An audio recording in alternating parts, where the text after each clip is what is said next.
Welcome one and all to Umami Manga. I'm Petter and this is James. Hello! And happy Halloween! Happy Halloween. Happy Spoopy. Today we're talking about Uzumaki, Spiral into Horror. Not only is this, in a way, like covering a horror manga for Halloween as kind of like a special episode of sorts, it's also the first time that we're covering an entire manga in a single discussion.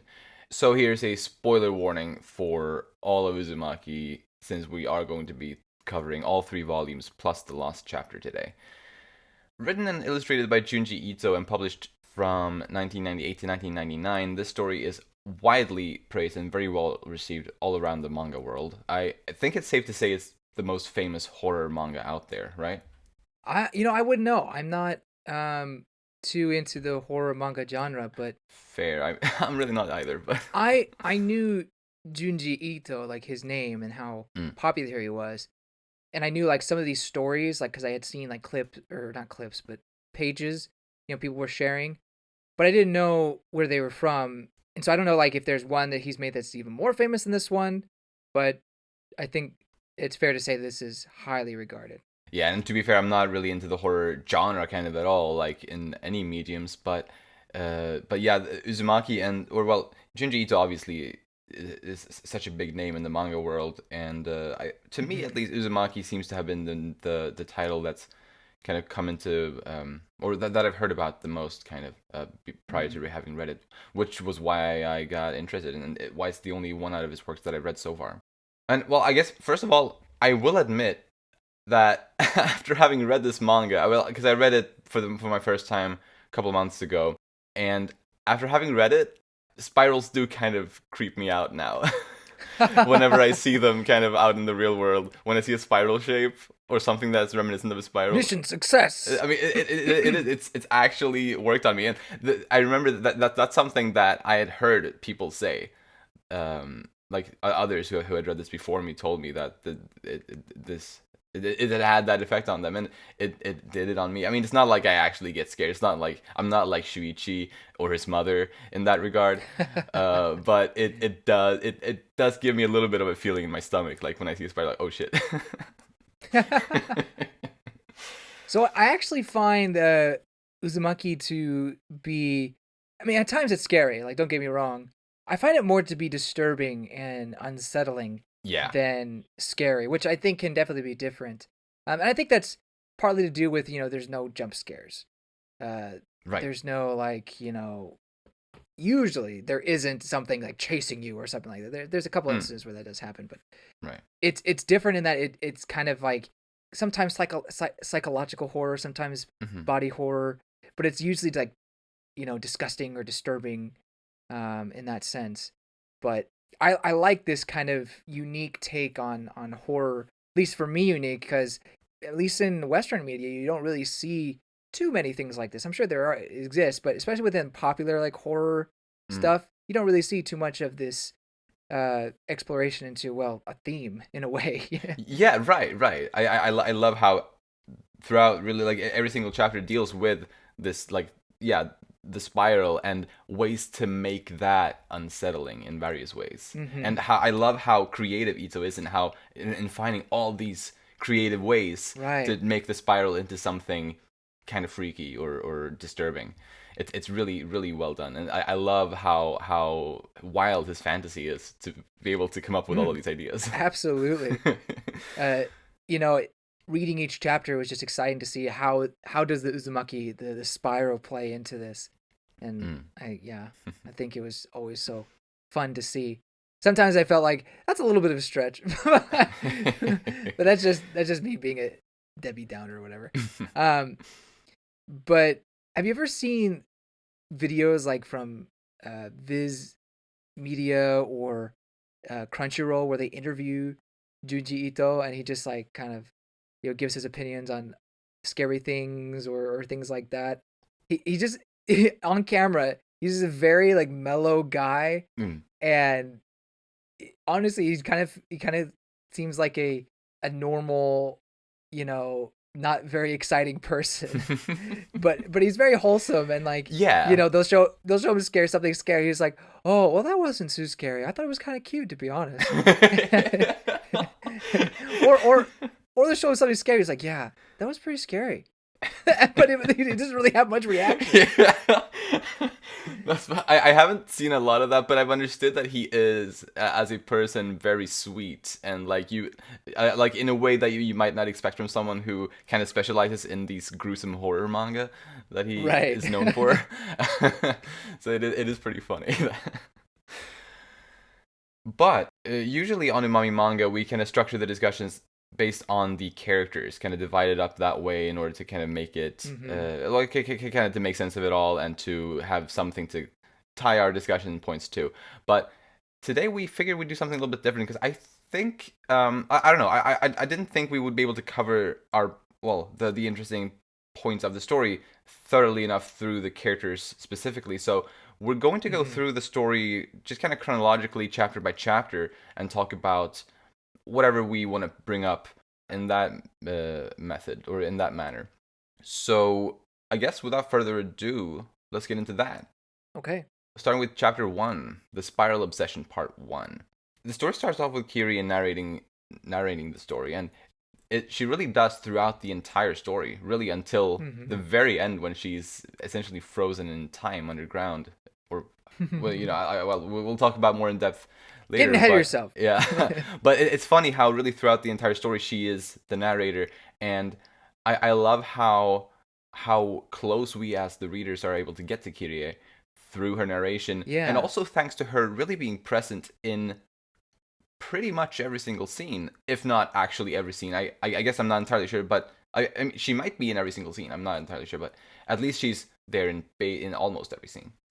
While she's very much her own character, I find her to be kind of like an avatar for the reader. Very easy for us to put ourselves in her shoes and just kind of experience the story as she goes about it. At least to me, that's what it felt like. Yeah, no, I agree. But of course, she's her own character. It's just easy to see the world through her eyes. Yeah, absolutely. And actually, on these first couple pages, my good friend Charles pointed out to me, because a friend of mine who is a big fan of this manga as well, he pointed out to me when we talked about this book together once that he noticed that on the first couple pages, the panels or the camera or whatever you want to call it, it is spinning around Kyrie. One might say it's spiraling around her. Something that I had not noticed myself, and I probably never would have. But it is kind of slowly spiraling around her if you kind of follow along page to page. From the very, very first page until the page where she starts running. And when she says, "Oh no, I'm late. I might miss Shuchi at the station." Like basically those pages, the camera is kind of steadily rotating around her or spiraling around her, which is a really nice touch, I think. But I guess speaking of Shuichi, Kiri's boyfriend, he really from the first chapter, pretty much from the first time we see him, he feels like there's something off about their town, and and already when he talks to Kiria, then he suggests that they leave and just get out of Kurozu-cho. And I don't know. I just like looking back at that. I think it's kind of sad that they didn't. Like they had the chance then. It wasn't too late. If they still could have left then. But obviously they didn't. But it's one of those like what if kind of. They could have had a good life. I feel like in the beginning of this story, they had a few chances. Yeah. And they had evidence to be like, yeah, there's something up here. Let's leave. Yeah. But for one reason or another, they never do. Yeah. Yeah, it's a shame. I mean, hey, I'm glad we got the story we did, but right. I think this first chapter does an excellent job at kind of setting the tone, kind of what this series is going to be like, kind of. It introduces these weird kind of body morphing, body horror elements that will obviously become more prominent as this story continues, as well as kind of sets the tone and establishes this mystery about the curse of the spiral. I think it's a very solid first chapter. Yeah, for sure. The creepy eye rolls, and then the mortifying turning of his limbs and tongue, and eventually his body. Oh gosh, yeah, right away I was like, yeah, it's gonna be a lot of body horror, isn't it? Yeah. Yup. Oh, and that was just the beginning. Yeah, Yes. Should we talk about the next chapter? yeah. So chapter 2, the Spiral Obsession Part 2. This is the only part 2 to a chapter, but it really tied into the first one with Shuichi's mom now being kind of the focal character. Ah, man, if you thought chapter one was disturbing, chapter two Mm.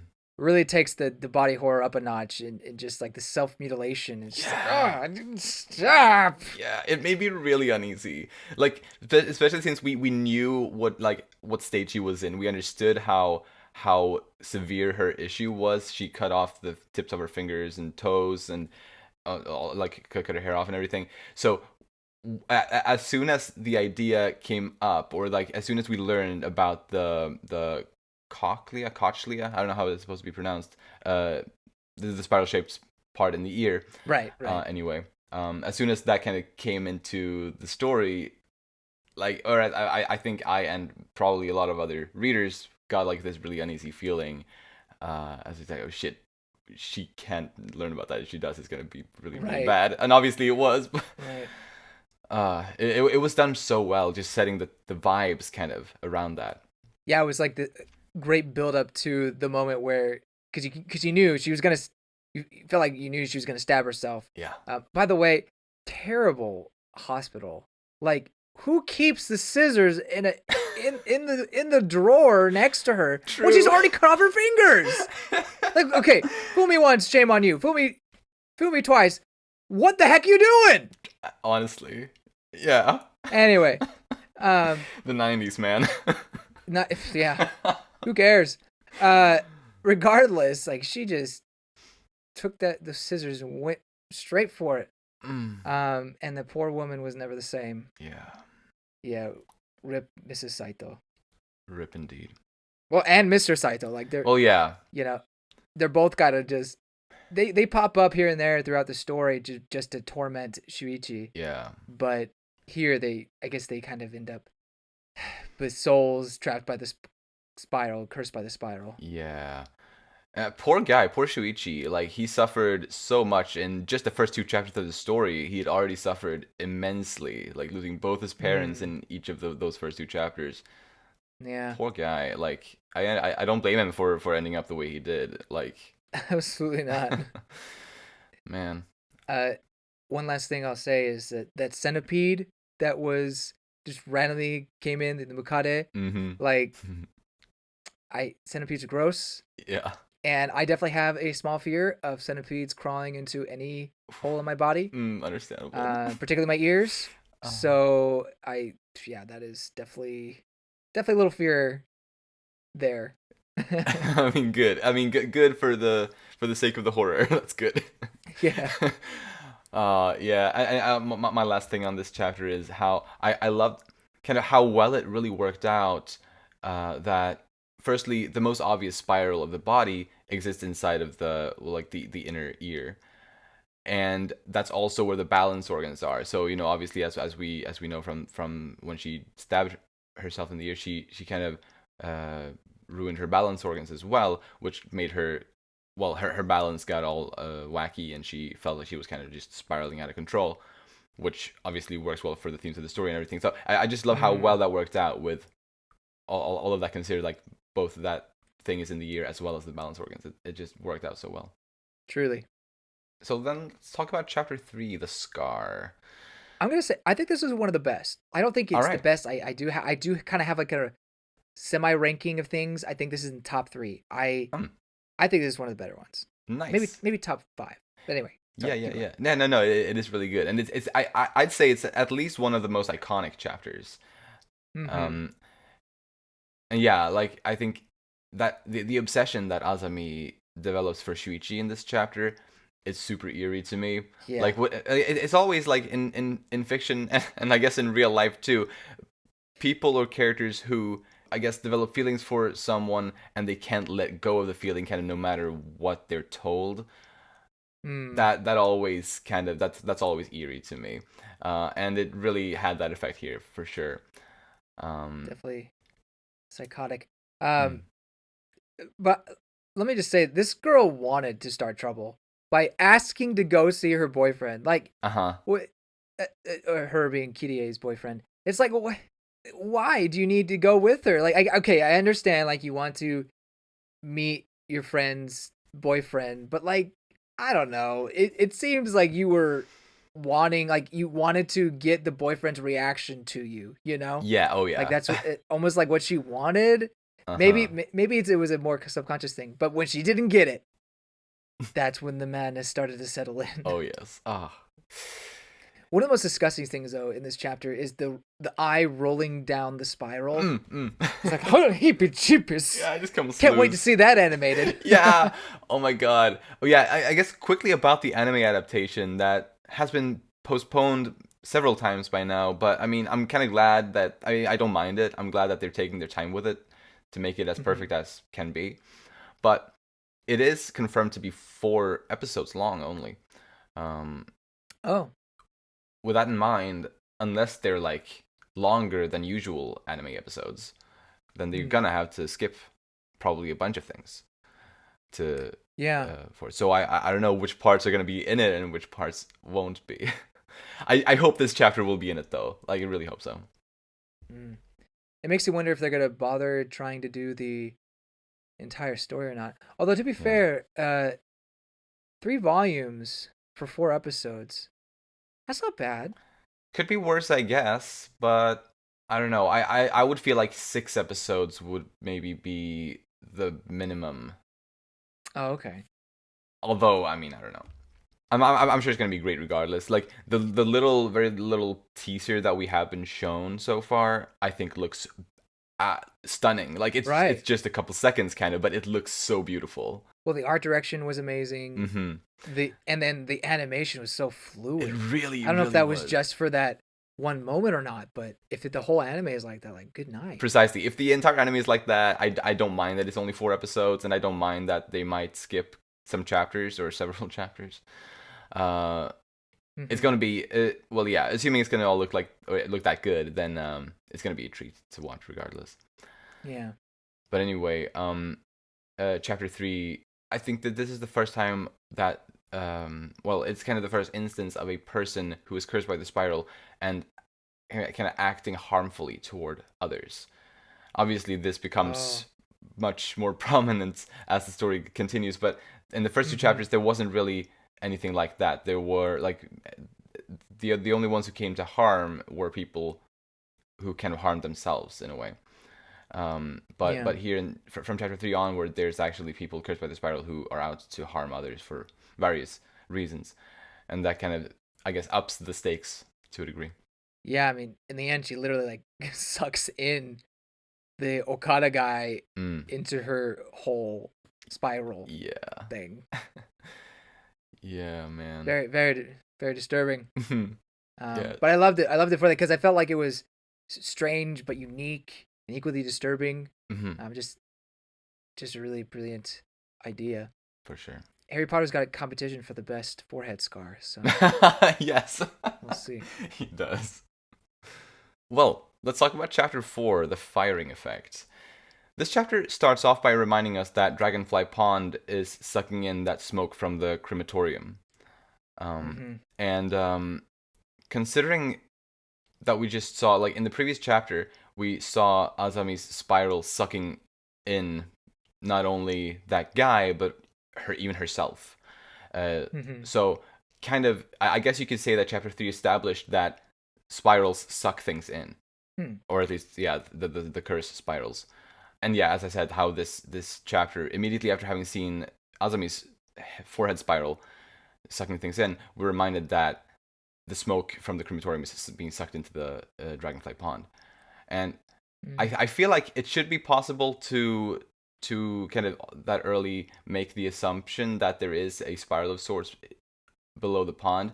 Obviously, I didn't do that on my first read through, but I kind of like how these hints are there kind of Yeah. for people to like to it's possible I'm sure to pick up on that and kind of to speculate on that even though I personally didn't.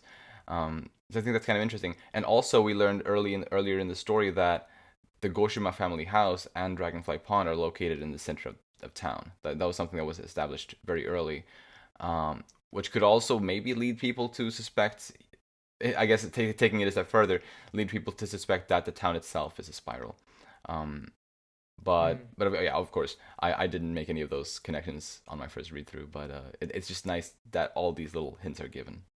Yeah, I don't know if I made the connection to Dragonfly Pond at the very beginning. And the only thing, and I'm sure maybe you thought also, is that obviously something was going down and that it would play an important role in the overall story. Right. But yeah, what it actually became, like, no way did I think that until later on in the story. Yeah. But it really makes this manga worth rereading, like for noticing all of these things that were hinted at early. Got anything else on chapter 4? People's face in the pottery was creepy, but not really as disturbing as the previous chapters. Right. Well, yeah. Although I guess you could say this is the second instance of someone who's cursed by the spiral inflicting harm on others, because in a way, because he's kind of Kiri's dad is basically tormenting the dead. So it's in a way he's also harming others, but it's in a different way. Anyway, let's talk about chapter 5, Twisted Souls. I think you mean Romeo and Juliet. Yes. Exactly. I mean, yeah, it really definitely had that vibe, and I definitely thought about that too. And it's, I don't know. I'm just gonna jump to the ending real quick. I mean, we're gonna have some other things, but about this kind of Romeo and Juliet story that this chapter dealt with, it had both a creepy and sad and beautiful ending, kind of all at once. And in my opinion, because it was, I mean, definitely sad. Like the entire situation was sad. The whole chapter was kind of sad. And obviously, how this chapter introduced it didn't introduce the body morphing, kind of, because that was kind of in the first chapter, but in the very first chapter. Yeah, but it was kind of the first time that we kind of got to see it happen live. So it still had a pretty big impact, in my opinion. And that, I think, was definitely creepy. While at the same time, it was beautiful to see that they not only did they escape, they supposedly got to be together for the rest of their lives. However long that lasted, or however that worked. Yeah, who knows? Did they suddenly grow gills and are able to breathe underwater? Yeah. Don't know about that one, Chief. No. But no, it was kind of bittersweet. And actually, I didn't expect, when I first saw the chapter title page, I didn't think those two would be the ones that ended up cursed. But yeah. I mean, obviously, as you read the chapters go on, you saw the signs. They all, something's going down. Yeah. But yeah, in a way, it's like we said, Romeo and Juliet, but in a horror disturbing version. But in Romeo and Juliet, they both die as well. Yes. Well, I guess we're believing that they're still alive. Maybe at least temporarily, but yeah, right. It's still a tragedy, so I guess that fits. Yeah, no, I think so for sure. I mean, yeah, this entire forbidden love thing, like I think you have to make comparisons to Romeo and Juliet whenever there's a modern work about forbidden love, kind of. Absolutely. But it was funny how we saw the snakes intertwine, making love, I guess, and how that was kind of the hint at what they were gonna end up doing to bind their fates together. Exactly. It's very good. This chapter also introduced the ruined row houses in Kurozu-cho. Right. And I think it's so cool how, when you look at, because I think it's the beginning of the chapter, you kind of see several of the houses kind of from above, and you can tell that they are supposed to form the spiral if you look at them closely. You can actually tell that it's supposed to be that, and even in this first chapter, obviously you would have no reason to believe that they would form a spiral. No. But it's so cool that it's all there still, technically, even though it's very vague. Yeah, I agree, and it just goes to show how much he had planned beforehand, because those old row houses don't really appear again until later on, and then they kind of become frequent, Yeah. and then really take on role. It wasn't until a later chapter I didn't figure out like, oh, that's gonna be the spiral kind of a thing. So definitely have no idea that's where they're going. At least I don't. Most people don't. Yeah, exactly. I don't think anyone that's where could. They're going at the very. Or I don't know. Yeah. Yeah, and again in this chapter, Shuichi suggested that he and Kiria leave Kurozu-cho. Yeah. So they had another chance here, but they didn't take it. It's really sad that they didn't do it, especially after seeing the whole Romeo Juliet thing happen before their eyes. Right. The twisting is like, you know what? How about we skedaddle? Like, you know. Yeah. Oh gosh. That's enough body twisting for me for one lifetime. Let's leave. Absolutely. Everybody has their kinks, I guess. But you know, it's funny you say that because I had that thought, basically that exact sentence. You know, everybody has their kinks, I guess. When I saw several of the pages in like throughout this manga. Oh my gosh! As I was reading. I'm gonna be honest with you. That line didn't come into my head until that brief moment. Okay. So maybe it was your psychic wavelength sent it to me. I believe so. All I want to know is when's the Disney version? When are we gonna get the Disney version of this? Like, oh no! Classic tale of love. That would be pretty awesome.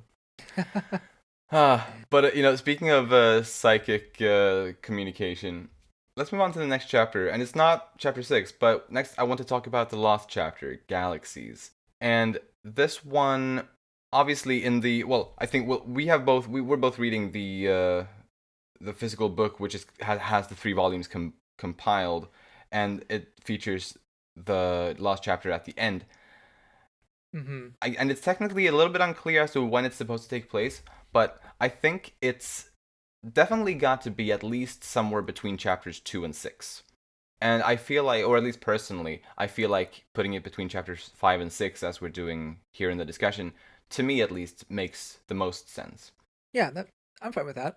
But yeah, I don't have a whole lot to say about this chapter other than I guess I kind of appreciated its take on kind of human greed. Yeah, definitely. It was fun to witness. Otherworldly powers manipulating them in that way. Yeah, right. I'm glad that Junji Ito did Galaxies, because when I think of a spiral, that's definitely one of the spirals I think of. For sure. Just, you know, Milky Way galaxy and whatnot. Yeah. So I thought that maybe the powers that are gained from the galaxy spiral, maybe that could be the source of some of the source of what is actually happening in this village.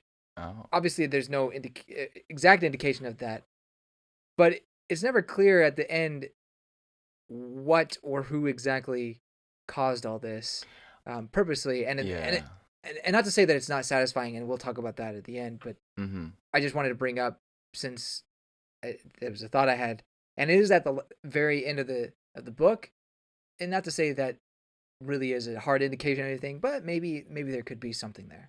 I see. I mean, that's fair.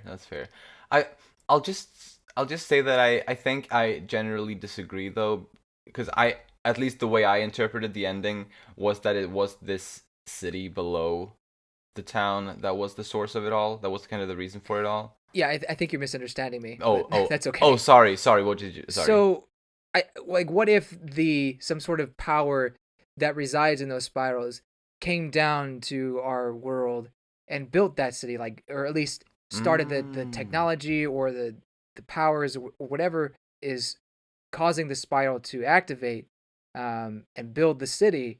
Maybe that's the source, and for whatever reason they left. Maybe they're kind of colonizers. I don't know. But that's just a theory I had among other ideas. Okay, fair. Interesting. I think I'm still gonna disagree with this theory, though. Well, but I mean, I do find it interesting. Fine. Yeah. Yeah, no, that's nice. I'm not like you're like, oh, this has to be it. No, yeah. Kind of, you know, I'm just saying that what if, Absolutely, yeah, it's what do you fun. think? I think my main reason for, I guess, for not thinking so is the fact that it was specifically in Kurozu-cho where people saw these like all these galaxies popping out, and supposedly Mm-hmm. nowhere else were any discoveries like that made. So I feel like it's because the source is below that town and not kind of vice or I guess it's complicated. Anyway, yeah. Then let's talk about chapter 6, Medusa, and this is maybe the most iconic chapter, at least in my It's opinion. another top tier. Mm, Yeah, mm, I don't think it's my favorite one, but it's up. I think it's in my top three. Like no, mm. it is very good. It really is, and it's so memorable too. Mm-hmm. Absolutely. I like how it kind of expands on the curse's desire to mesmerize people, because that was kind of established a little bit, obviously in chapter 3, but I think this chapter takes it even further. And I mean, the future of the story is going to take it even further still, but I like how I think this chapter is a very good step in that direction for the curse, kind of, or and us learning about the curse and understanding it. I also kind of like how it puts Kirie in the spotlight. Right. Before, she was more of a bystander to the curse and what was happening. Um, I say it from her father. I guess that was kind of more affecting her. But Mm. this now the curse is actually it's in her hair. Yes. It's it's taken over that, and so it definitely has well, at least just puts her more into the focus in that sense. Precisely. Yeah, she is cursed now. Yeah. So the battle of the sentient hair. I mean, yeah, it's just I guess disturbing is the right word for how they're like controlling people, mesmerization and whatnot. But it's also just really funny to see like these hairs going at it, like Yeah. Yeah, and I thought it was also really funny seeing when Sekino was saying, "Now I'm the most attractive girl in town," but her face, like, it's so funny because as she says it, her face is hideous at that point. yeah, And it's so funny. yeah, But so yeah, there definitely is some comedy to it as well, or I guess dark comedy. But yeah, yeah. mm. I agree for sure. um, but yeah, in this chapter, when Shuichi saw Kirie with like the cursed hair, and there was a part where we saw that he saw it, and but then turned around and walked away. And when we saw that, or at least when I read it the first time, I kind of thought that, oh shit, he's leaving her, like he's giving up on her. He's kind of he didn't like that, kind of something like that, because obviously we knew how strong his feelings were about the spiral curse. So I figured he Mm-hmm. would just leave her alone or something. But but yeah, obviously that wasn't the case. So I was very happy when he came to her rescue with the scissors. Mm-hmm. Absolutely. Yeah, no, I don't doubt my boy Shuichi. Like Good. he's going through a lot, but Uh-huh. I know he means well and has Kirie's best in mind. He really does. It's just I think at that early, this early in the story, when I read the story my first time, I didn't really know, I guess, how strong their bond was and all that. Obviously, I knew. I Yeah, mean, they were totally. together, but yeah, he's very faithful and loyal. Right. That's fair. The skins and bones on the telephone pole, Oh yeah. I know that was very creepy. Mm, And one of the favorite moments where she just ends up just dying, just being drained of all her energy. right. Um, so disturbing. Really Um, was. and then the hair kind of showing off before it died. Yeah, also a very good moment. Moving on to chapter 7, Jack in the Box. This chapter introduces Kirie's friend Shiho, who is really kind of the only good friend of Kirie's. Or I guess Chie in the end kind of is also a good person, but Shiho is kind of the only good person in school, kind of, other than other than like Kirie and her boyfriend, kind of, or actually her boyfriend isn't even at that school. But yeah, Shiho, yeah, introduced here. Whatever happens to Shiho? I Yeah, exactly. We don't actually get to see exactly what happens. I assume she died when the storms came, like all the Yeah, when the city was destroyed in all of the storms, that makes sense. because we never see it after that point. Hmm. Also, that kind of starts happening with this chapter, and I believe is this the start of volume 2? Maybe I'm not sure, but Yeah, I believe it is. This is it should be the first chapter of it volume 2. it feels like this volume picks up on the horror side of things, where the previous volume, well, I mean, obviously there was horrifying things. It felt like it was more disturbing and not quite in the fearful element, at Oh least yeah. for me. Mm. And then in volume 2, you get some really scary, like gory, and Oh yeah. well, again, disturbing things that happen. And it's just like true horror. It's like, man, Yeah.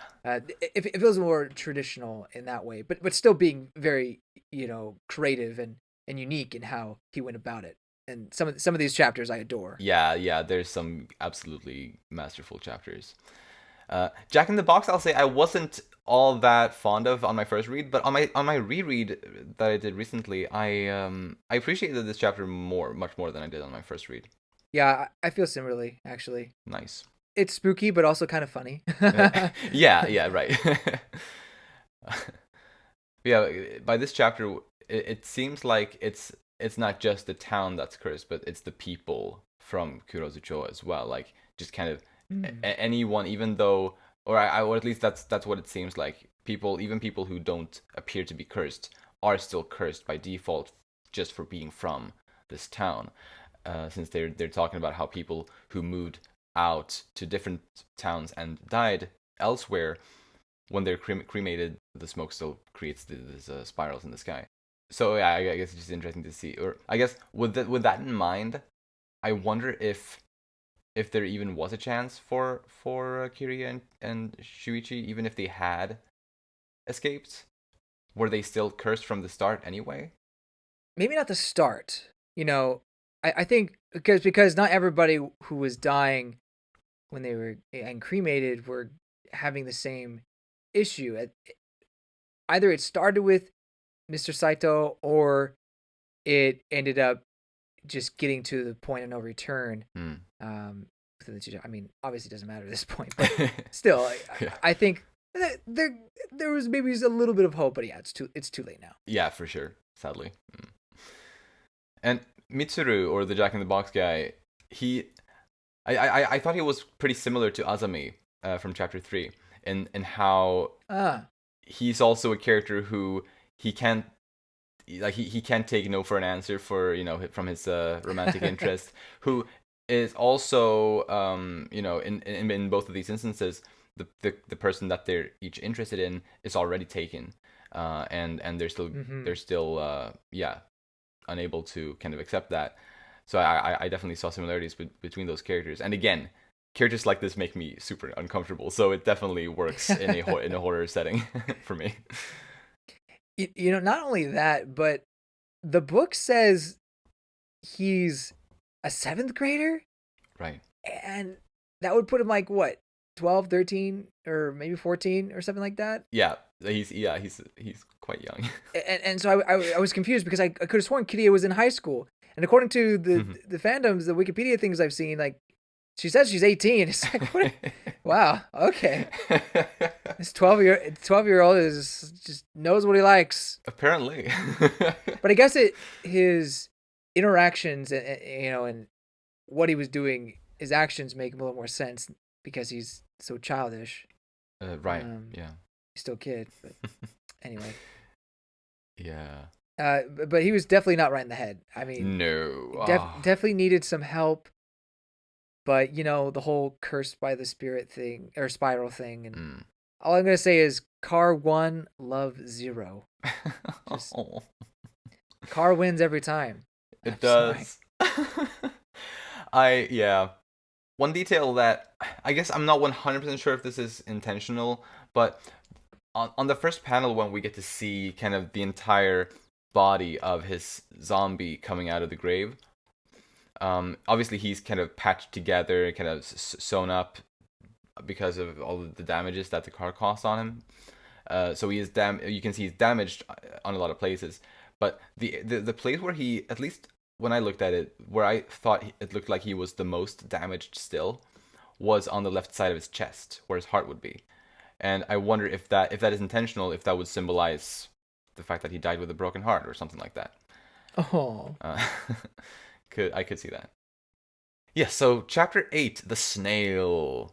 fascinating. Very, very fascinating, right? So the fact that Katayama and two other characters turn into snails, I mean, that fact alone is disturbing in and of itself, I think. But adding on to that, the fact that a lot of people around don't really seem to think it's all that strange. Like, they don't, like, sure, they make a little bit of a deal out of it, but not as much as I would expect people would realistically make, kind of, out of something like this happening. And that kind of, to me, made the whole situation even more unsettling. Because I feel like if a human would turn into a snail, people would make a bigger deal out of it than they did here. And I think that's something that can probably be applied to several of the events throughout the story, in how realistically people might react stronger to seeing some of these things.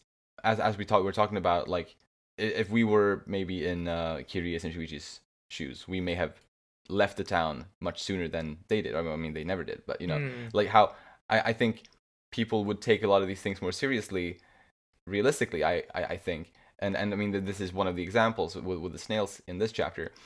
But at the same time, I kind of enjoy it because it kind of helps to make the situations feel more just kind of uneasy and just kind of strange and surreal, I guess. And I mean, I could see the fact that we know that everyone in the town is cursed to some extent.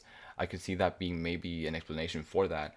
And I don't know. It's not a criticism that they don't act realistically for me. It's more so that, yeah, I kind of enjoy that they don't, because it helps set this uneasy vibe. To be fair, our realistic reaction nowadays would be like, "Oh my gosh, I gotta post this on social media, or at least take a picture of it, or something like that." You know, I mean, there definitely would be like 5, maybe 10 students there who would be filming the whole thing and then upload it or just show it to family or something. True. So I feel like that'd be a definite reaction. Oof. But you can't have that here. Like, smartphones aren't even close to being invented. No. Shoot, they didn't have I don't think I even saw a flip phone. I don't believe so. No. I mean, I assume it takes place in the 90s when it was written. But yeah. So I guess I agree with you in that maybe the students would run out, right, instead of just chill in their desks. Something. I mean, they were screaming, but at the same time, like, at this point in time in the story, you go home and you tell your parents, "Yeah, my classmates turned to a snail." Wait, what? Like, what is Mr. Yokota teaching you? And I don't know, but I do agree that it does seem that most people in this story just kind of take the hits as they come instead of just leaving. You know what I mean? Right. And maybe there's something to that. Maybe they just mentally can't process the idea of leaving because the curse of the spiral. Right. Could be. But anyway, this is one of my favorite chapters. We haven't really talked about the chapter itself, really. Yes. I thought it was disturbing, the whole transformation and that process. I thought it was very well drawn. For sure. Poor Katayama, that poor child, Yeah. like, his whole life just gone. Human life at least. Yeah. And yeah. To me, it was funny but disturbing that he had a kind of a smile all the way through the transformation into a snail.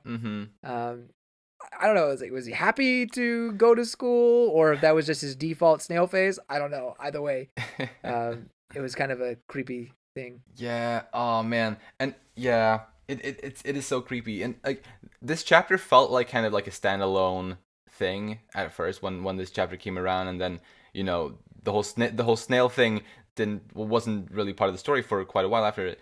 But then obviously it came back, and so I really appreciated how that came back into the story, and that this chapter actually was very relevant for the story as a whole. Very surprising. And yeah, it was surprising. But and it also I also wonder kind of how sentient are the snail people, once they become I don't snails. want to think about it. Exactly, right? It's unsettling because if they still have the same kind of brain capacity as they did before, that's incredibly tragic if that's the case. Because he does still come to school even after turning into a snail, and like throughout the whole transformation, or at least on rainy days.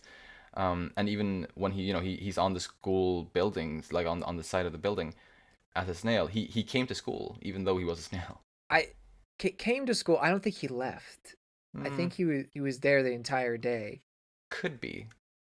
But yeah, I don't know.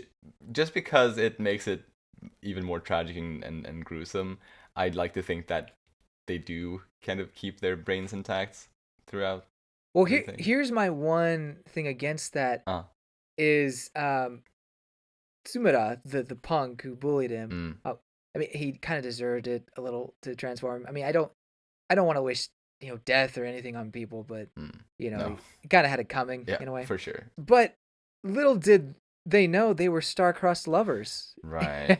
True. and Fair. that seemed more of like a snail tendency than someone who still has the human sentience. Mm. You know what I'm saying? Like Right. Yeah. Yeah. Yeah. what you were describing. Yes. No, but So that I that don't is a know. good point actually. Yeah. Yeah. It definitely seems like that might actually be what it's pointing at, as you're saying. Though I guess it could also be that he had a change of heart after being turned into a A snail. big one. Like, He's like, well, I'm might as well make the best of it. yeah. I mean, I don't know. I don't know. And it's also the fact Got that, nothing better else to do. yeah. I guess another. I mean, they are, or they were humans before, so I guess that might be the reason for what I'm about to say. But I guess, I mean, they look completely like snails by the end. Once the transformation is Hmm. fully over. I mean, they're larger than normal snails, but still, they look like snails. Yeah. Um, Hmm. However, when they are roasted, as we see later in the story, their heads look more like human skulls, really. Yeah, the at least the front part Right, right. of their And face. I wonder. I Um, mean, that's creepy in and of itself for sure, but I wonder if that means anything about their brains. I don't know. I don't know. I I don't know about don't brains, know. No, but I maybe think it not. just implies that there definitely were human ones. You Definitely. know, Yeah, yeah. Oh man, yeah. It's so gross and sad. I love the final panel when Mr. Yokota comes, and he's turned into a snail, which Mm. his snail design is just like even worse than the other two. Yeah. 'Cause it actually kind of looks like eggs, and maybe that was on Yeah. purpose. Right. Yeah. His skin or whatever looks grosser. Hmm. Mm. But yeah, that was definitely a disturbing way to end it. For sure. Oh boy. So let's move on to chapter 9, the Black Lighthouse. And this might be my favorite chapter of the manga, actually. Oh, really? Um, Okay. it, or I mean, okay, I guess I don't know for sure. I don't have like the definite ranking, but it's definitely way up there for me. It's really the only contender, or like kind of spontaneously, that I feel like could be my favorite. So maybe it is my favorite. Um, Huh. Something what I like kind of a lot about this chapter is that Kyrie really gets to be a hero in this chapter. Oh, I okay. think Yeah. I think for the first time, really, I mean, obviously, she definitely takes action and does things throughout the story, but in this chapter, she actually saves the life of her brother, as well as two other boys, right?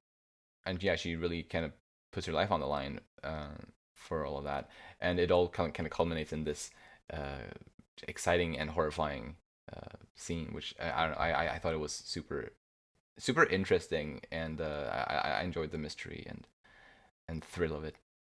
Yeah. I thought it was okay for me. Um, I didn't like it as much as the snail one or some of the other ones. Fair. Um, also Mitsuo just drives me crazy. Like Yeah. I I feel bad for how his story ends, and I know he's a little kid, but he's just like, Mm. oh, I want to do this horribly dangerous thing. It's like, no, don't do that, stupid. Do it anyway. Yeah. But I mean, I'm not gonna lie. How it all ends for him. Like I felt bad for him, and I Yeah. didn't want him to die in a fiery death or anything like that. No. Um, but thank goodness he has a competent older sister Mhm. Who, if she was a little more confident, she would have ran away already. But but yeah, no, I agree that it was nice to see Kirei in the kind of take the hero role there. Yeah. I thought people walking around in circles was pretty funny too. Right. I mean, obviously tormenting, but Mm. still, this is kind of funny. Yes, definitely both tormenting and kind of funny. But much later on in the story, when they were trying to escape from the town, and they realized it was impossible. They always kind of ended up back where they started. My thoughts went back to this phenomenon where people were walking in circles, and I wondered if there could be a connection there as to, for example, why when Kirie and the others started walking like away from the city through the hills, they somehow started walking back without realizing it, and I wonder if that was because they just turned around without noticing it, kind of similarly as to how some people were doing in this chapter. But perhaps. Well, I think they noticed though, because they were like, help me, stop me, help, True. help. I mean, although it was different because there was someone who was just saying like, "Oh, I'm trying to get to this place, but it's taking forever." Like at least it was different. So some of them were definitely aware, but I don't think all of them were aware of it. I think she was also aware, but she was just like, why, I don't know. Anyway, no point. Yeah. No point in going on about that. But no, that's interesting theory. Yeah. So let's move on to chapter 10, Mosquitoes. Okay, now this one is disturbing, scary, and my favorite. Okay. This is in terms of horror. This one's my favorite. Gotcha. I just want to say, first of all, I like how Kiri's cousin Keiko refers to the baby in her stomach as the little monster before it's born. Oh my like gosh. I can feel the little monster kicking or whatever she says. I like that foreshadowing because like not knowing what's to come, it's not that strange of a thing to say, but the word monster really becomes it has weight. When they mentioned at the very beginning of the story, that chapter, they mentioned the mating male columns. I was like a little suspicious. I was like, okay, why the mating part? What's going on? And then the pregnant women came into the story. I was like, no way, no way. And then freaking Shuichi brought up the female mosquito crab. I was like, oh my gosh. So what? Did the male mosquitoes impregnate the human women? That's so disgusting. Like what? Or were they already pregnant and they just got their blood sucked and that's? But it's never clear on that. I guess it is a bit unclear. I actually never thought about it perhaps having been the mosquitoes impregnating them. That is an interesting thought, though. Well, what did you think it was? I mean, I thought it was I thought it was like regular pregnancies from the start, but then I guess then they may have gotten bit by the mosquitoes or something, and that may have caused the thing to start. But that initially it was caused as a regular pregnancy was my thought. But you also have to realize that all the blood and the evidence of any sort of attack was cleaned up by something. True, but could mosquitoes do that? It was implied it was the mosquito. It was implied it was the mosquitoes. It was implied that it may have been their husbands, right? Wasn't it? The mosquitoes, because that you see mosquito columns in the back. Oh, okay. In that panel. Oh dear. Yeah. I mean, look, maybe I'm overthinking this. I really could be, but especially since in the next chapter, spoilers for the next chapter, Keiko, her cousin, basically gets a tongue that's like a mosquito needle thing, and it basically becomes a mosquito without the wings. True. And it's to me, it's just there's I don't know. Anyway, whatever's happening is disturbing, scary, and the whole like army of pregnant vampire women mosquito things is just so scary, and I love it. It's so off the wall, and then like taking the what are they called, corkscrews? I'm not sure, but yeah, like the drill thing. The drill thing, and drilling into the people and sucking the. Oh my gosh! That's somebody's kink. That's what I was thinking. No.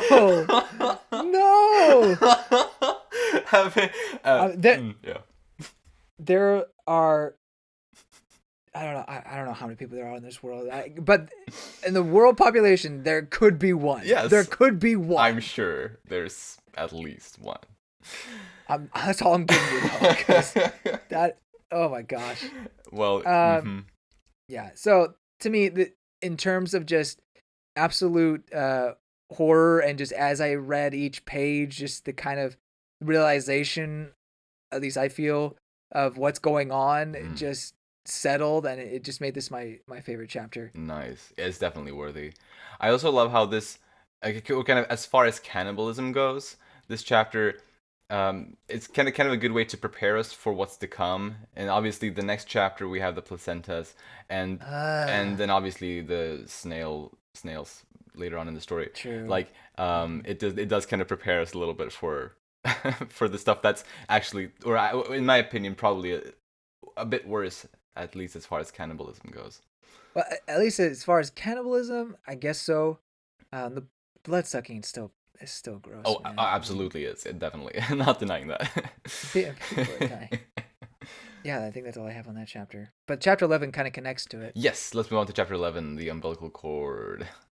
So yeah, this is definitely another disturbing chapter. I didn't like it as much as 10 because he did a good job of making it disturbing, but it just got too much for me. I was like, no, I'm done. So maybe that makes me a hypocrite. I don't know.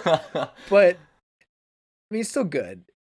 Yes, as horror, but for sure. Oh my gosh, yeah. It's just so gross. I mean, the entire hospital sequence, like these two chapters together, like they were a good combo, I think. Worst hospital ever, 1 star. At least the food was good. Yeah.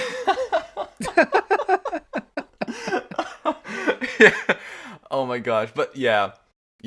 Well, yeah. So the whole idea of the babies going back into the womb, like it's disturbing in and of itself. Just when the babies are talking to each other and they're talking about that, like oh no, don't even talk about that. But then actually seeing the image of Keiko having had her baby put back into her womb, like that panel, I gotta say is the most disturbing imagery in this entire manga to me.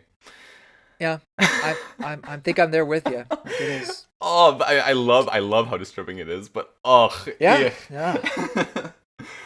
I mean, look, this hospital section is really just something out of a nightmare. Absolutely. Like, all of these things are nightmarish. I won't disagree with that, but like, man, like that is just wet your bed kind of scary, man. It is. I could see someone doing like a haunted hospital, version of this, to be honest. Like, yeah. It is that disturbing. Yeah. Oof. And just all the placenta. Right. It's all growing, and oh my gosh. And I thought it would be mosquito related, and it really didn't seem to be until Keiko kind of got the mosquito tongue thing. Right. Yeah. But still, it's weird. Yeah, weird babies. Never, yeah. Gosh. But actually, at the start of this chapter, we see how, well, Kiria has, but by that point in time, she has been through horrible things. She has seen horrible things, namely all the women trying to attack her at night at the hospital,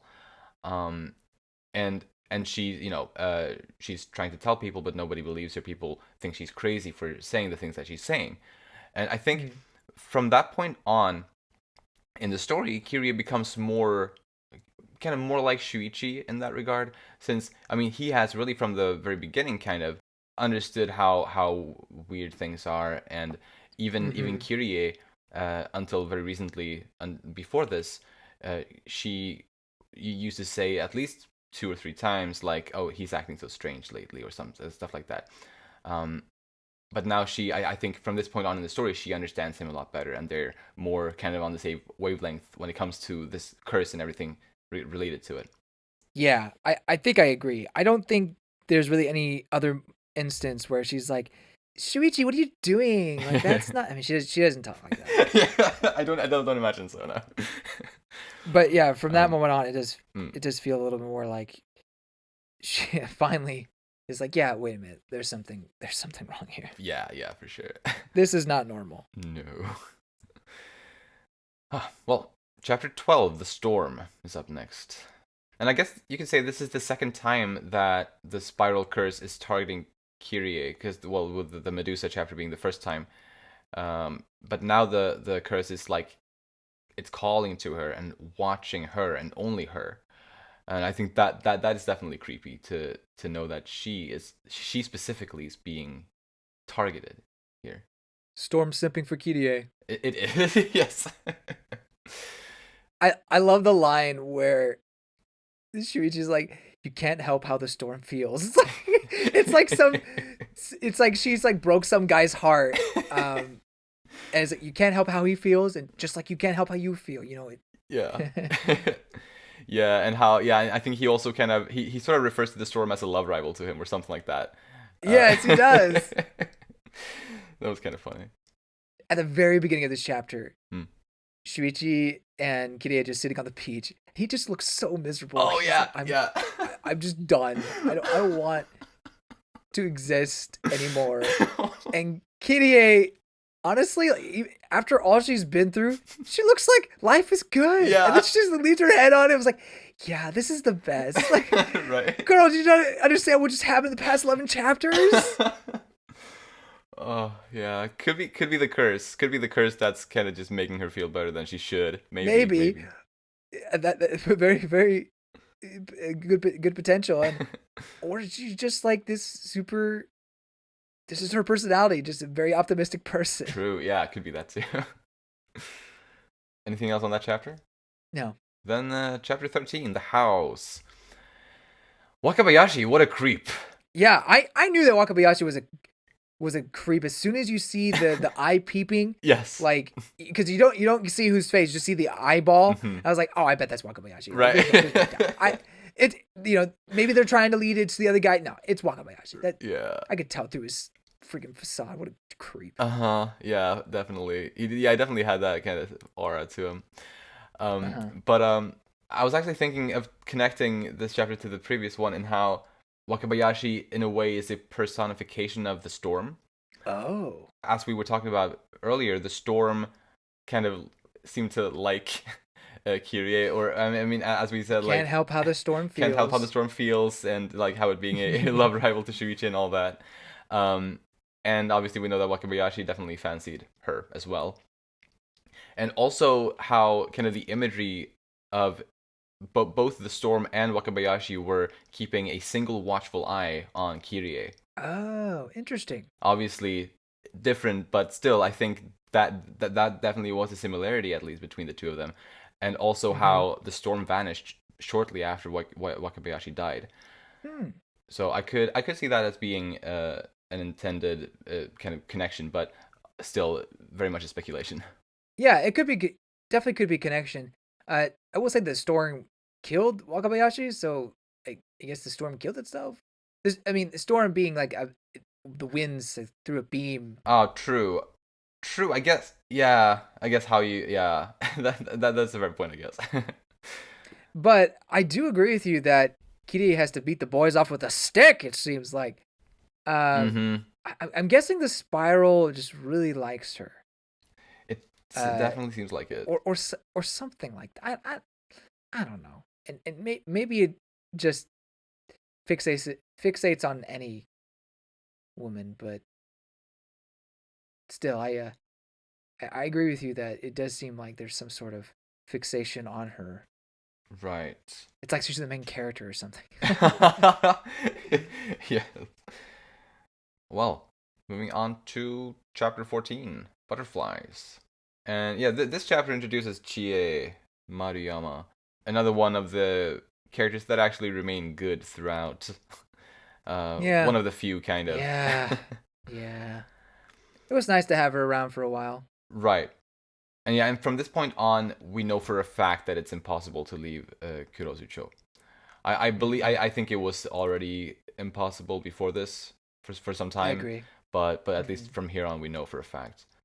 Oh yeah, and as I said before, as I speculated, like that Shiho probably died in the storms, because we never see her at all from this point onward. So she's probably dead, sadly.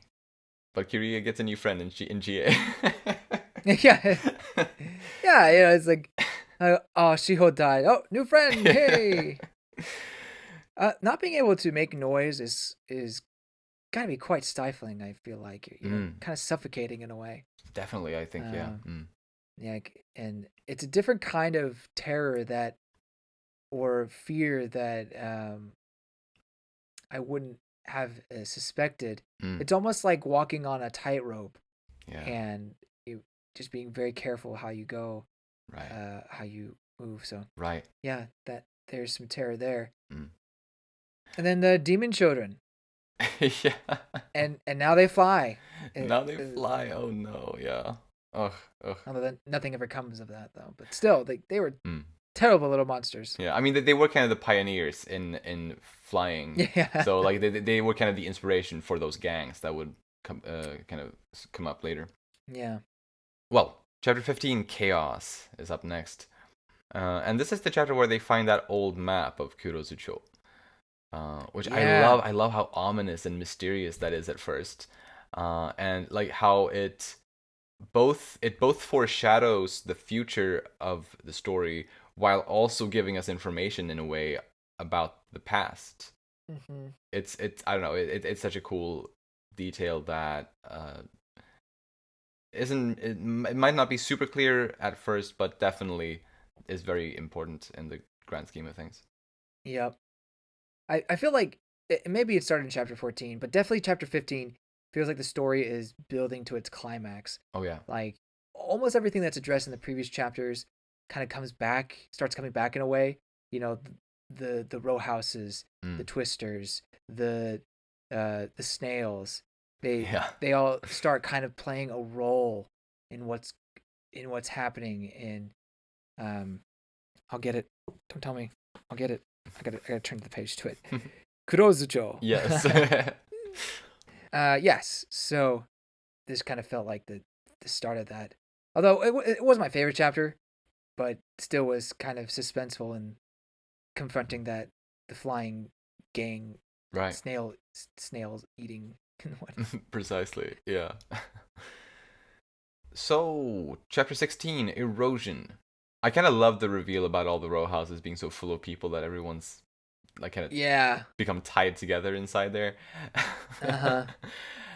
And how they're starting to extend the row houses to make more space, which obviously would eventually lead to the spiral forming.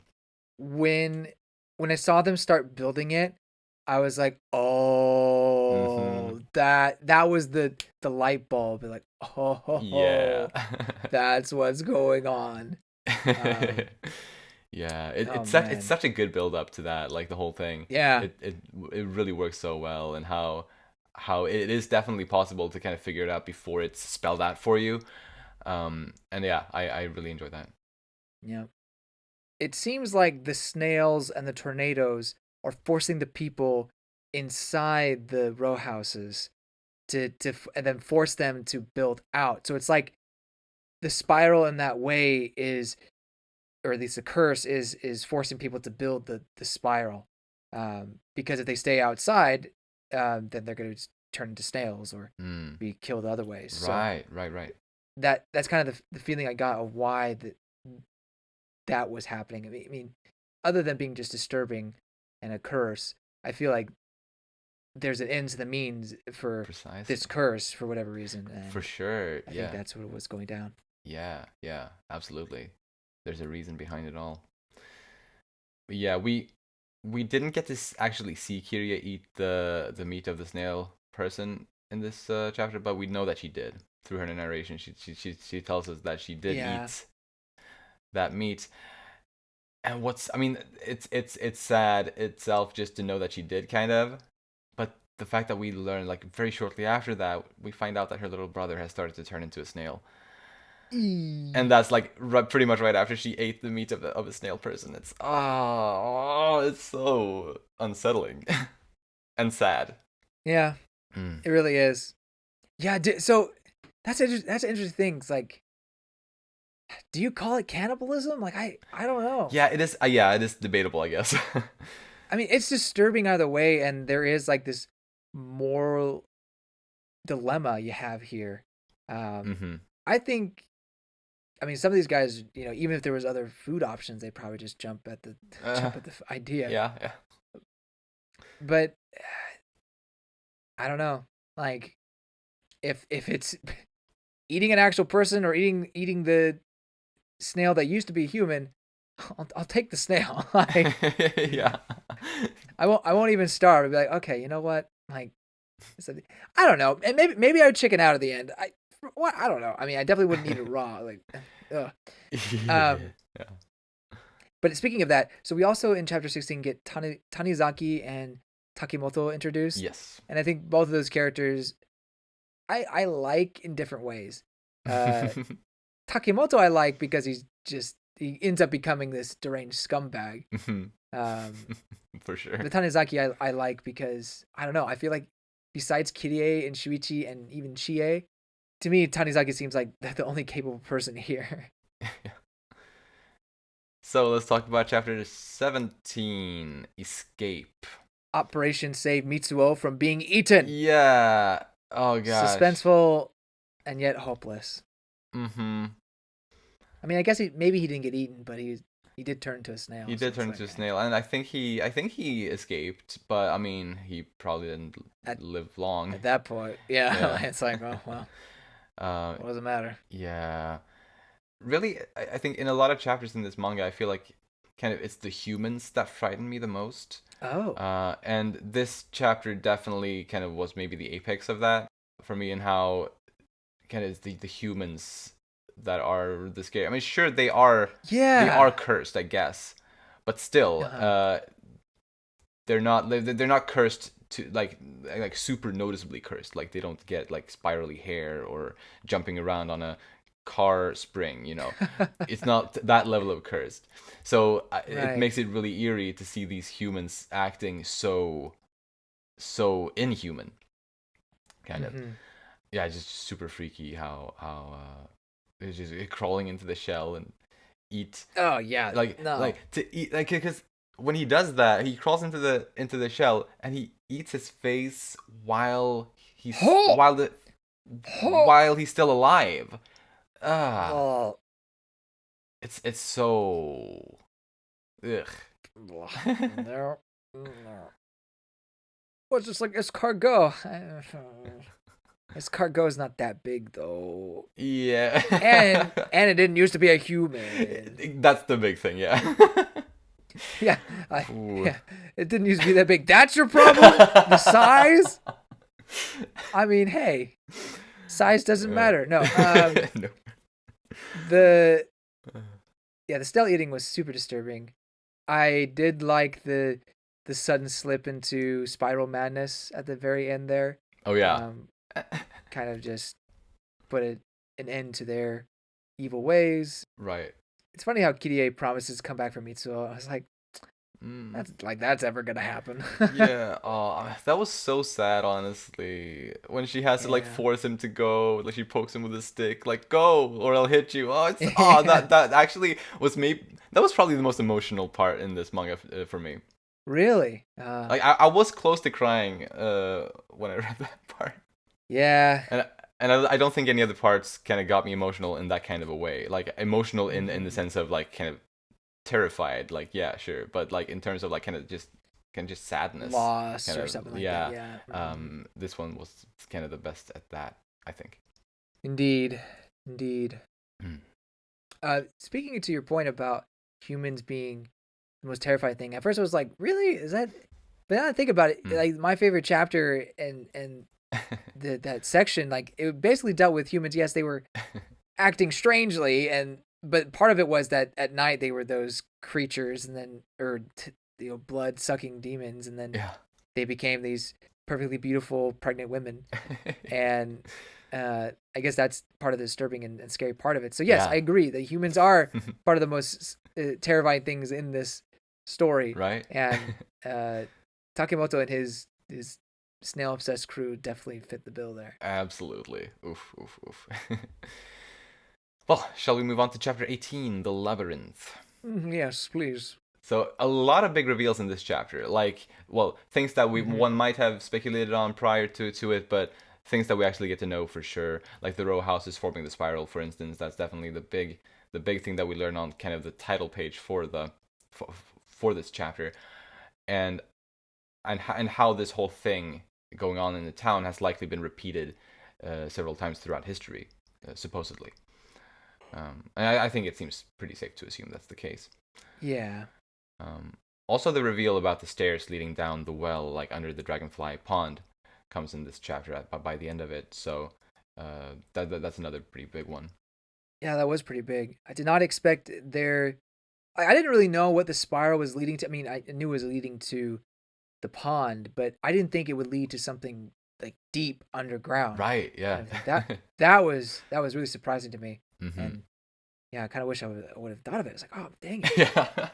Right. Yeah. Because the hints were there, but it's hard. I don't think a lot of people do pick up on all that. Like I didn't either. I don't know if like hints per se, like because I knew something was gonna be there. I just didn't. I don't know if the hints would say that it's underground. You know what I mean? Okay, I guess that's fair. Yeah, I guess I just wonder because there should be, or at least thinking about kind of what the spiral in Azami's forehead was like. That became a hole in her head. True. Where things were being sucked in, and so I guess you could make that parallel. But I mean, I didn't when I read the book, but I think one could. I guess.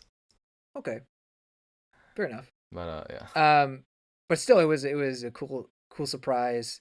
You know, just really made the build up to the final chapter suspenseful. Mm-hmm. Just speaking about chapter 18, my boy Tanizaki, he's just built differently. For years apparently. Yeah. He was helping build the houses, but he never. I mean, maybe in the end he went inside, but he was like one of the only people, if not the only people, besides our main trio, who wasn't transformed by the spiral, you know. True. Because he jammed it. He was actually picking up bodies. He's like, oh man, clean us up. I was like, come on, guys, we're trying to run a business here. I mean, you know? Right. Okay, yeah, you're right. Plus, yeah, his mind, he seemed sane, and he wasn't like his body hadn't been transfigured or anything. All of that is true, but he was still working for the curse in a way, like. So yeah, I mean, yeah, no doubt about that. Right. I don't doubt he wasn't cursed. I mean, because they're all cursed. Right. But again, survival. It's like I just gotta do it. We gotta get everybody safe. We gotta put everybody in these houses. Yeah. Not enough room. We gotta build more houses. I get it. Yeah. But it was also the reveal that a lot of time had passed. Yes. While they had tried to escape, that time is just kind of messed up outside and inside. Right. Precisely. That is really interesting. And sadly, this chapter was the end for Chie as well. As well as everyone inside the row houses. You're right, everyone. But Chie, it was sad to see Chie go. Yeah, it was so sudden too. Yeah, you know? right. I mean, I guess some other characters had a whole chapter to die. You know. Yeah. But you know, in the grand scheme of things, it makes sense. Chie wasn't really like a main party member for a long time, so. It is what it is. But at the same time, I was kind of like, wait a minute, no. Yeah. She can't that's it? She can't just be gone. Yeah, right. But she was. Yeah. I thought it was funny, though, that when everything was complete, and then suddenly the whooshing sound or whatever, I was like, what, did they get flushed down a toilet? I mean, they kind of did. They kind of did. That's funny. They better not use that sound effect in the anime.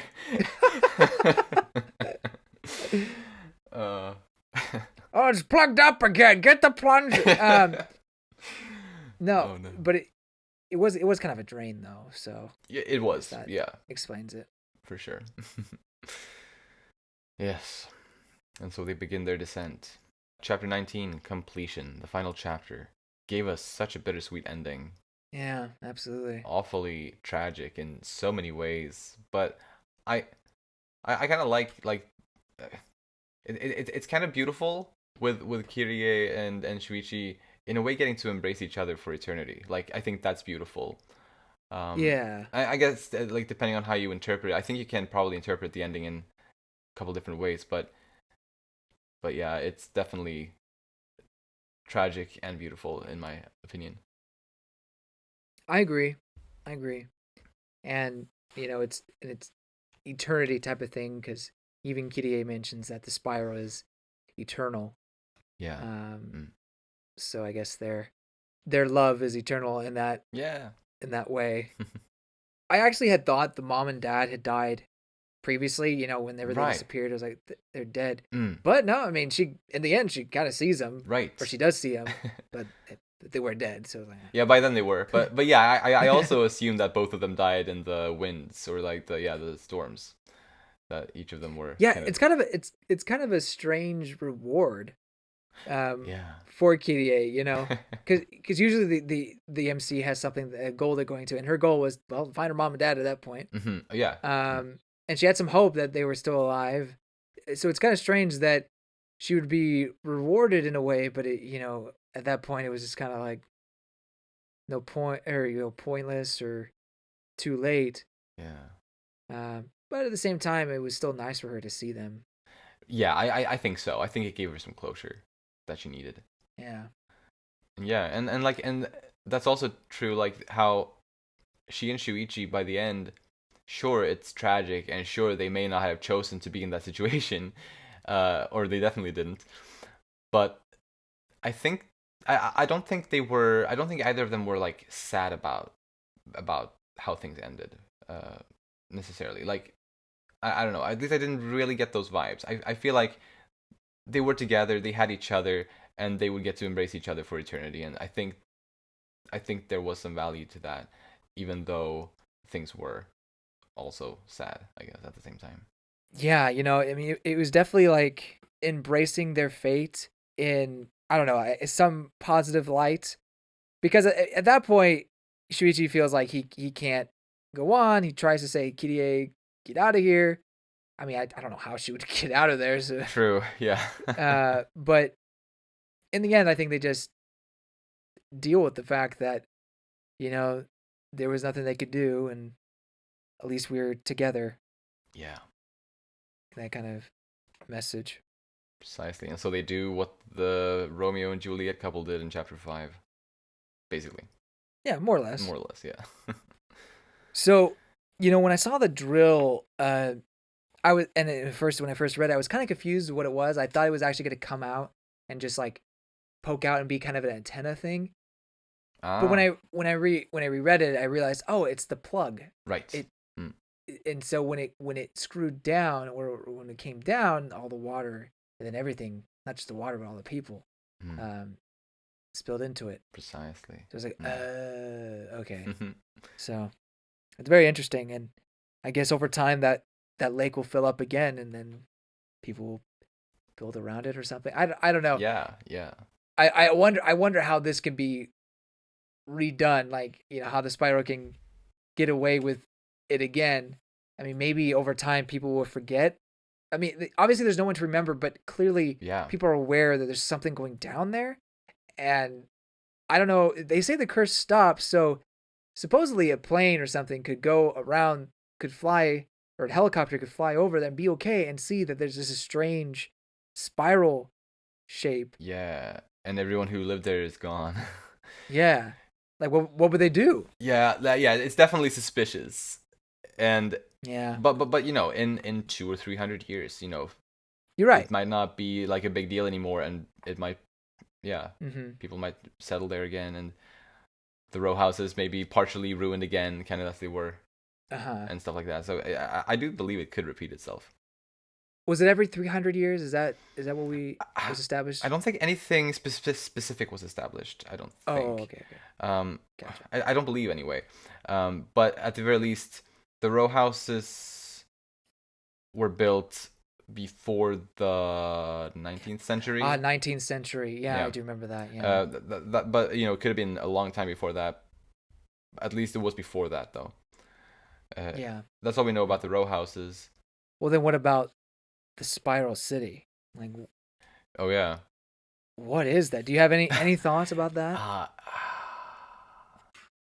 Actually, honestly, not really. I just kind of accepted that as a kind of mysterious thing that should be left as an unknown, kind of. Of course. I don't expect to solve it. Honestly, my whole theorizing in the very beginning was just because of that chapter that we read and it being at the end. I thought, oh, maybe there could be some sort of connection, especially since they were unaware of, or they kind of hinted at it being created by somebody. Yeah. And that the city just kept going and following the the command of its creator or whatever. Yeah, something like that. Something like that. But obviously, that's just them pontificating, and there's no way to answer that. But Exactly. Yes, it's yeah. I guess our theories could be as good as theirs. yeah, it does feel like a kind of living city in a way, Yeah. where while everything turns into stone, like the people of Kurozu end up turning into stone. Kurozu, excuse me, Hmm. turn into stone. It feels like the spiral itself is kind of almost breathing and living, and I don't know. It's maybe breathing is not the right word, but just still thriving alive in a way. Yeah, I mean absolutely because I think it is alive at least in the way that it's it is cursing the people that live above it and Yeah. it actively caused everything that we read in this manga. So yeah, Such a unique design and yeah, just incredible imagination to come up with these just spiral buildings and figures, and yeah, it's just fascinating stuff. absolutely. Yeah, I really enjoyed this ending. Like it was a bleak ending, absolutely, but I loved it so much. It was super fitting for the story. Yeah, for the story, for the horror genre. I Mm. mean, sometimes like horror movies will just kind of end in a happy way, and yeah, Yeah. people like the happy ending, but sometimes it's nice to have a an ending that's not necessarily perfect. Well, I guess it's just I guess you could say this ending is perfect for this story. It's nice to have endings that are not, you know, always happy-go-lucky. Yeah, I guess I'll say. absolutely. Yeah, I think this was a perfect ending for this story. But yeah, as a whole, what a brilliant manga this is, in my opinion. Like the mix of supernatural horror, psychological horror, and body horror, like it made it Mm-hmm. a super thrilling read, really from start to finish. And I think Kyrie was a fantastic protagonist throughout. Yeah, the theme of the spiral is just so fascinating, and it has given me pause to think about what other instances can I see the spiral in my own life. Right. But I don't necessarily like. I haven't grown like a fear to it at all Good. per se. But I am scared of pregnant mosquito vampire women. So I don't blame you. that's a new fear unlocked. Well done, Junji Ito. You have succeeded. Yes. Um. Yeah, man. Yeah, and yeah, again, definitely. Yeah, he did succeed in making me a bit uncomfortable whenever I see spirals now. It definitely. That's I good. didn't think it would have the effect it did Oh, on that's me. cool. And like to be fair, it's not super super strong, but it is there. Like Right. I do get like a sense of like unease a little bit if I see a spiral somewhere, which is fun. I kind of enjoyed it a little bit actually. As long as I'm not like legitimately spooked out, I think it's Yeah. just fine. If I ever have to eat snail, I don't know. I don't know if I could. Actually, oh, that's a good point. I think I would struggle too after having read this. Oh my gosh. Yeah, yeah. But on a scale from 1 to 10, how would you rate this manga, James? That's a good question. I didn't think about that. It's really good for horror manga. Yeah. Um, well, not to say horror manga is bad or anything. Um, that made it kind of sound that way. No, I think for its for the genre it's in, it's probably you know, um, easy to consider this a masterpiece. I feel I for me personally, I don't I'd probably give it a 9 out of 10. Nice. Yeah, yeah, I think it. Yeah, in between an 8 and a 9. I feel like I don't know what I have to do in order for it to be a 10, but I guess when I think of a 10, I have to be like blown away. And while I loved what was done here, I don't think I was blown away in the way that I would give a 10 out of 10. Maybe I'm being harsh, but Hmm. I still think it's an incredible manga. Don't get me wrong. Right. It's Yeah. a No. really No. good That's a score. good score. 8 and 9 both are good scores. Yeah. And yeah, it's funny. I was actually also thinking somewhere between an 8 and a 9. I'm also kind a Oh. little bit on the fence. It's funny.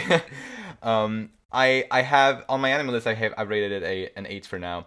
But I mean, I could see it being worthy of a 9 for me from me also. But I mean, yeah.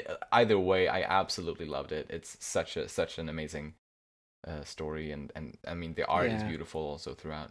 It's yeah, Really though, great. yeah. Mm. Really good. I want to read his other works now. Oh yeah, Just personally, I don't think we'll. I mean, I guess we could. I don't know. Maybe next year's Halloween, maybe we'll do that. I don't Who know. knows? Who knows? I do want to go and read his other works and just see what they're like. Because I've seen, for example, I've seen some memes like, this hole belongs to me or something like that. This hole is meant for me. Have you ever seen that meme Yes, before? I have seen it. Yes. I almost expected it to be here in the Uzumaki thing, but it clearly was not. So I'm curious to see where that goes. So yeah, right. I didn't actually even know that was from a Junji Ito manga. Yeah. That meme, or well, it's not a meme originally, but what is a meme originally? Exactly. To anyone who's new to Umami Manga, and if you enjoy listening to us, we do cover a bunch of other manga series as well that we cover, not a whole series per in the discussion, but we kind of go volume by volume, one volume per discussion, and those ones that we do cover are Kaguya-sama Loveless War, To Your Eternity, Spy Family, Free Run Beyond Journey's End, Vinland Saga, Kaiju Number 8, Jujutsu Kaisen, and Asadora. Those are the ones that we're covering at the moment, anyway. So yeah, check out those if you want to join our Discord server. That's linked in the description if you're interested.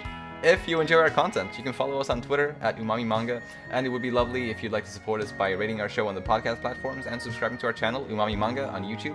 If you like this episode, please share it with anyone you think might enjoy it too. Thank you so much for listening, and we'll see you next time when we'll talk about something else. Happy Halloween! Happy Halloween!